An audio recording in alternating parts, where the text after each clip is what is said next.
L'éditorial.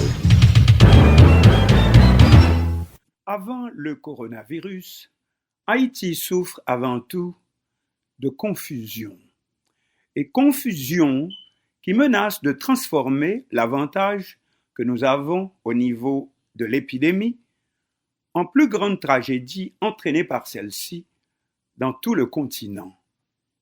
Haïti est le pays du continent à avoir le moins de contaminés, quelques 60, ainsi que de morts, 4 décès, dont 50 fois moins que notre voisine, la République dominicaine.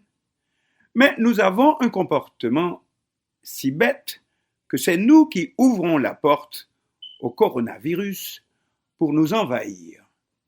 Et comme nous n'avons aucun moyen de défense en termes d'infrastructure, eh bien, ce serait ce qu'on appelle une véritable hécatombe, c'est-à-dire plus de victimes que partout ailleurs jusqu'à présent.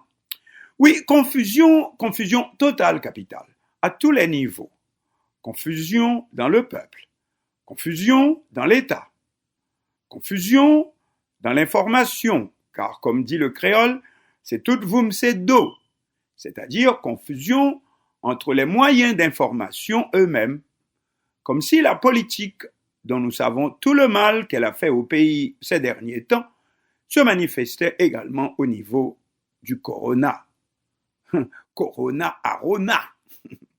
Confusion au niveau du gouvernement d'abord, dans sa communication avec le peuple, qui après 3 mois n'a toujours pas reçu un message clair. Mais aussi dans sa communication, le gouvernement avec la diaspora, mais aussi dans sa communication avec l'international. Comme quoi, ni l'État, ni nos experts, comme on dit en créole, les savants, n'avaient plus aucun contact, aucun dialogue avec le peuple, ne savent pas comment le convaincre, qui fait que les gens continuent à plutôt croire que le coronavirus n'existe pas. Et qui fait que lorsque partout on se serait débarrassé de l'épidémie, si c'est possible, eh bien on resterait en Haïti le seul pays où elle n'aura pas disparu. Pour faire encore des milliers de morts, et cette fois chez nous. Ne raconte-t-on pas que des parents ont enlevé un contaminé qui était soigné dans un centre à Côte-de-Fer pour l'amener chez eux, sans comprendre que automatiquement le virus envahit aussi leur propre corps. C'est donc qu'après 3 mois, le peuple haïtien ne sait toujours pas comment on peut attraper le coronavirus. C'est donc que pas seulement le gouvernement, mais nos spécialistes aussi n'ont pas fait leur travail. Mais est-ce que le gouvernement les laisse faire leur travail? Est-ce que le gouvernement utilise les dizaines de millions qu'il reçoit en ce moment pour engager des spécialistes? Ou est-ce un autre scandale Petro-Caribé en perspective?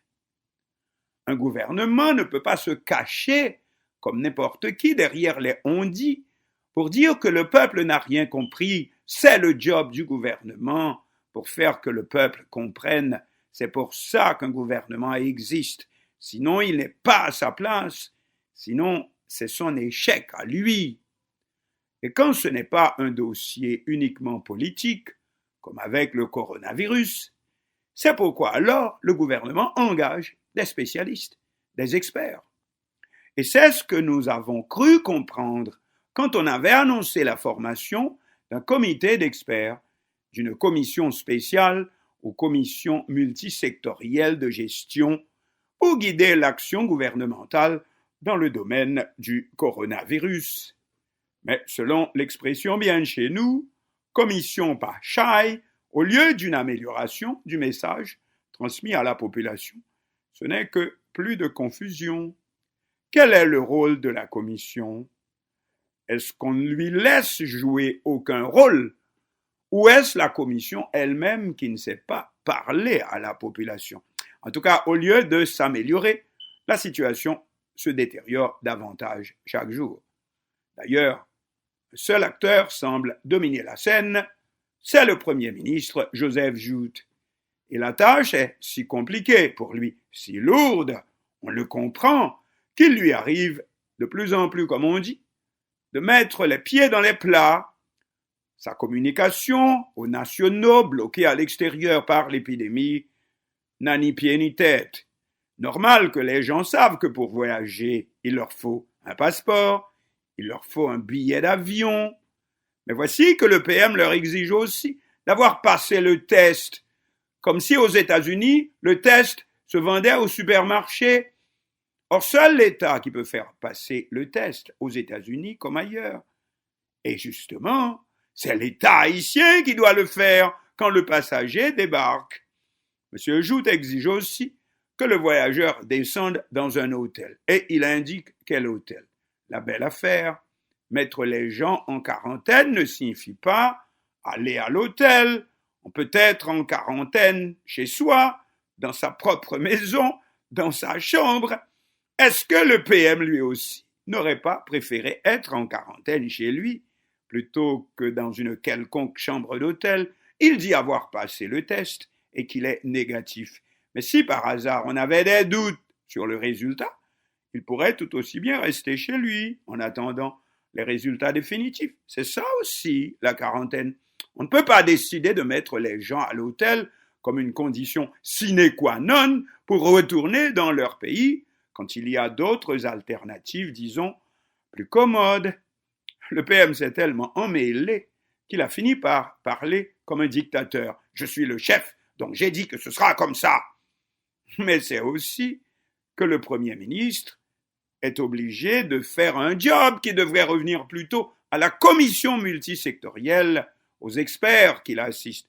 Le président Donald Trump tient un point de presse quotidien, mais toujours entouré des spécialistes dans le domaine santé, dont l'un des plus éminents aux États-Unis, Dr. Anthony Fauci.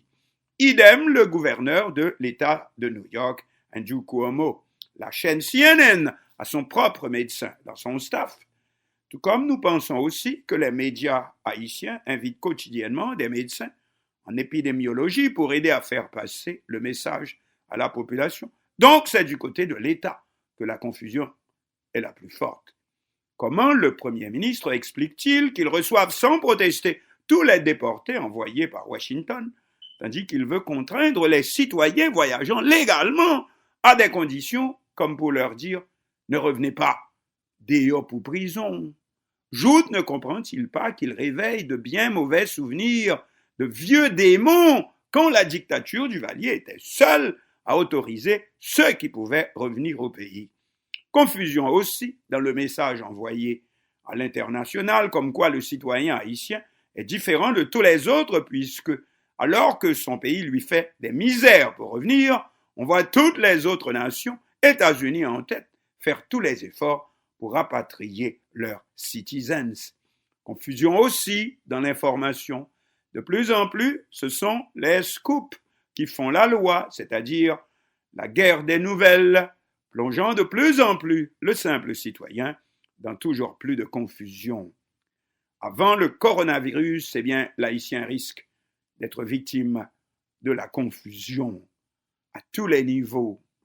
Dommage, parce qu'on aura eu une chance vraie, une chance unique d'être moins victime, pour être moins victime qu'ailleurs, si jamais chacun se contentait de faire son travail, en commençant par faire vraiment son travail. Mais on n'a bien plus l'impression que c'est encore le même vieux bourrique travail choual galonnin et qu'en pleine crise du coronavirus, les dirigeants haïtiens continuent à faire comme toujours, comme si rien pas dérangé. Quoique, oui, nous pensons que ceux-là d'entre nous qui le peuvent devraient toujours continuer à faire de leur mieux.